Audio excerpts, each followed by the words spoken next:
Now, Donald Trump is insisting that the main reason he's interested in Venezuela, the main reason the US is kind of looking at tankers off the coast of Venezuela comes back to drugs, the trade, the smuggling of illegal drugs out of Venezuela. But what if it's not just that? Maybe there's something else going on. What if it's partly about oil? Now, on the surface, you might be thinking, why does America even need Venezuelan oil? And I can kind of understand your point, because if you look at just total oil production, look, this is up until 2005, the US was there, Venezuela was there, Saudi Arabia was there. But as you probably know, since then, everything has changed. Look, American output has gone through the roof, way above Saudi Arabia, and Venezuela has gone basically to the floor. And that's kind of post-Chavez, Maduro. They're one of the minnows now, and I think 21st biggest producer in the world. So again, that question, why should America care? Well, in the US, that big rise is largely down to this. It's down to the shale revolution. So you've got fracking all around the US producing extraordinary amounts of crude oil. And here's where we get to the interesting bit. Because when you're thinking about crude oil, maybe you're just thinking about, well, look, barrels of oil. It's all the same, isn't it? Well, actually, no. So if you kind of look at crude oil, there are various different types of crude in different parts of the world. There's actually kind of various different ways you can categorize it. But one way you can look at it is look at the kind of density. So you're basically looking at how thick that crude is. And when I say thick, I mean literally how thick. This is showing you global production broken down by the density of that oil. And so you've got the kind of medium stuff. And this is probably, if you've got kind of image in your mind of what crude oil looks like, it's a bit like this, it's kind of black, but it's not too viscous, it flows around. But there's other stuff as well. So this is light crude. And it kind of almost looks like a smoothie, doesn't it? And that's the same stuff. This is still crude oil, but down to the kind of geological and the biological conditions in the ground when it was being formed, hundreds of millions of years ago, it comes out looking a bit different. And so that's light. You've also got heavy stuff. And it's kind of relatively small in global production. But this is gloopy, super viscous stuff, heavy oil. So heavy, medium, light. Remember that. And remember also, the key thing here is, you get it out of the ground, it may look like that, but ultimately, you still need it to go into, someone's car, or indeed, be turned into chemicals. Basically, you need to process it. And that processing, that happens in places like this, in refineries. And there are refineries all over the world, of course. There are refineries all over the US as well. There's kind of more than 100 of them. And if we kind of look at where those refineries are, well, so there's some in California. So the history in America, actually, historically, a lot of the early Californian oil, that was the heavy, gloopy stuff. And if you look at kind of some of the refineries in America, so here are some of the refineries. There's one in LA there. These are the 10 biggest. You've got some up here around kind of towards Canada. We'll kind of come to that in a second. But a lot of them are down there, kind of Texas, Louisiana, on the coast. And here's the critical thing. These refineries are primarily set up for heavy oil, for taking that gloopy stuff and turning it into gasoline and all of the other different products.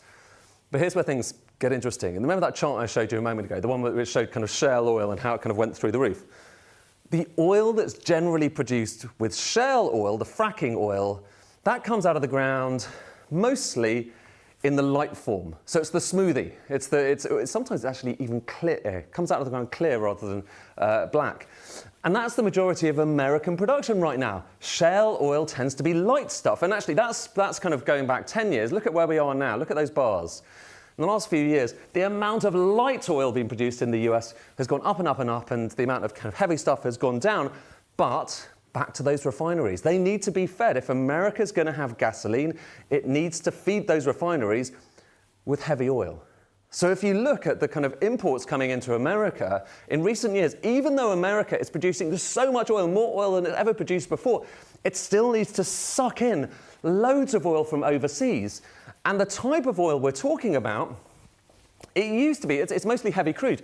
It used to be only 12%. So only 12% of imports were heavy, gloopy crude. Now, it's about 70%. So 70% of the oil coming into America, which it needs to basically keep its economy going, is heavy crude. And where does heavy crude come from? Well, here are some of the big countries where you find most of it. It's Canada and Venezuela. There's one other I'll come to in a second, which we'll come back to. But it's Canada and it's Venezuela where you get most of this heavy crude oil, which is why, back to think about where those refineries are, they're mostly set up kind of, you've got some in the north there to get the heavy oil coming out of Canada, and you've got some around the kind of Louisiana and elsewhere and Texas to get that heavy oil that comes in from Venezuela. That was kind of the way they were set up. And it's really expensive to rebuild these things. You can't just chuck out a refinery very easily overnight. Some came from Mexico and the Gulf of Mexico as well, and that was pretty heavy too. So that's the picture in America. And the upshot is, even though America is producing more and more oil, the imports, this is showing you imports of oil into America, are still really high. And if you break down those imports by the country that stuff is coming from, well, there's Venezuela, and it used to be a decent slug, actually more coming from Venezuela just about than from Canada, just at the turn of the millennium. But now look at what's happened since. Right now, Canada has gone from 15% of all of the US imports of oil to 61%. 61%, and Venezuela is basically next to nothing. But here's what's tantalizing, and here's the reason I think that a lot of people are looking towards Venezuela and thinking, well, there's more to this than just drugs. Look at total oil reserves around the world. The higher these bars are, the more oil there is in the ground, so that hasn't yet been taken out of the ground. So there you've got Saudi, Iran, Iraq, all of the usual suspects. But the biggest of all, and this is according to various different sources, the biggest of all is Venezuela. And what's that oil? It's the heavy, tarry stuff that you might well want to put into those American refineries. And there is really only one other place in the world that has a kind of serious amount of heavy oil other than Canada and Venezuela. And lo and behold, guess where that is?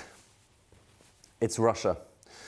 All of which is to say, you know, it matters what kind of oil America needs. It's worth just delving into these kind of nuances because that helps you understand a little bit more about the backstory of geopolitics.